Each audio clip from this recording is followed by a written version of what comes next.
अस्सलामुअलैकुम, welcome to देसी clinic. उम्मीद करता हूँ आप सब लोग खैरियत से होंगे। नाजरीन, आज की वीडियो के अंदर मैं आपको बताने वाला हूँ एक अहम नुस्खा जो कि उन मर्द हज़रात के हवाले से है जिनको एतलाम होता है या जिनको मज़ी के कतरे आ जाते हैं कुछ भी ख़याल करने से, या अपनी मंगेतर या बीवी से बात करते हुए, या कोई ऐसी वीडियो या कोई ऐसा ख़याल आने से उनको मज़ी के कतरे यानी कि कच्ची मनी, या जिसको हम कहते हैं प्री मेच्योर कम, जो उनको जो है लेसदार कतरे वगैरह मनी के आ जाते हैं, तो वो किस तरीके से रोके जाएँ, उसको किस किस्म से किस तरह से इसको ख़त्म किया जाए। तो इस हवाले से आज का नुस्खा है, और साथ ही साथ वो मर्द हज़रात जिनको एतलाम होता है उनके लिए भी नुस्खा बहुत करामद है, तो वो भी इसको इस्तेमाल कर सकते हैं। तो नाज़रीन, नुस्खे को शुरू करने से पहले आपसे छोटी सी दरख्वास्त कि अगर अभी तक आपने हमारा चैनल सब्सक्राइब नहीं किया है तो चैनल को सब्सक्राइब करें, साथ ही बेल वाले आइकन पे लाजमी क्लिक करें ताकि आपको हमारी हर आने वाली न्यू वीडियो की अपडेट सबसे पहले मिल सके। नाज़रीन, नुस्खा मैं आपको बता रहा हूँ, इसे नोट कर लें। और इसमें जो अज्जा हैं सिर्फ 2 अज्जा हैं और बड़ी आसानी से आपके घरों के अंदर ही मिल जाएंगे आपको। तो पहला अज्जा जो इसके अंदर है वो है सूखा धनिया।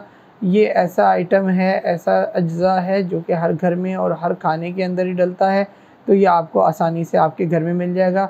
दूसरा चीज़ जो है इसमें अज्जा आप ऐड करेंगे मिश्री।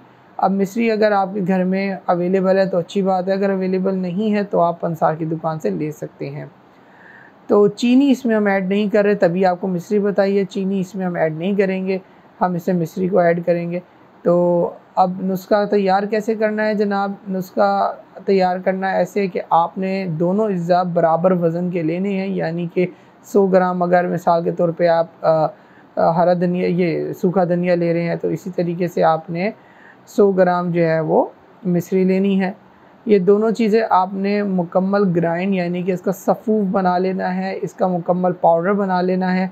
ठीक है जी, और ये आपका नुस्खा तैयार हो गया। अब इसको इस्तेमाल कैसे करना है? इस्तेमाल भी बहुत आसान है कि आपने 1 चाय का चम्मच या तो पूरा चाय का चम्मच ले सकते हैं, अगर खाने का चम्मच है तो आधा।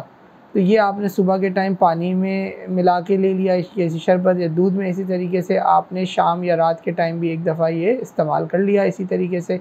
तो ये आपने 40 दिन तक इस्तेमाल करना है। और परहेज़ इसका ये है कि आप कोई गंदी फ़िल्म मूवी ना देखें और कोई गंदा ख़्याल ना लाएँ, इसके अलावा कोई ऐसी सेक्सुअल एक्टिविटी ना करें।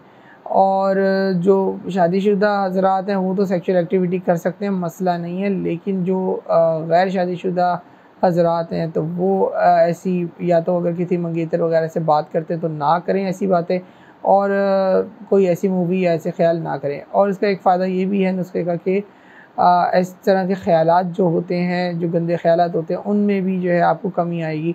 और एक इम्पॉर्टेंट चीज़ जो नोट यहाँ पे करनी है, डायबिटीज़ के पेशेंट ये नुस्खा यूज़ ना करें, बिल्कुल ना करें। बाकी जितने भी लोग हैं जिनको डायबिटीज़ या शुगर नहीं है वो इस्तेमाल कर सकते हैं, डायबिटीज़ और शुगर वाले इस नुस्खे को इस्तेमाल ना करें।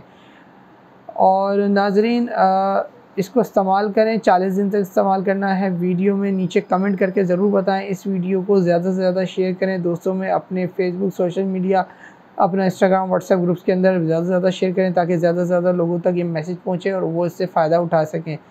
तो नाज़रीन, मिलते हैं अगली वीडियो में, तब तक अपना ख्याल रखिएगा, दुआ में मुझे याद रखिएगा। अल्लाह हाफ़िज़।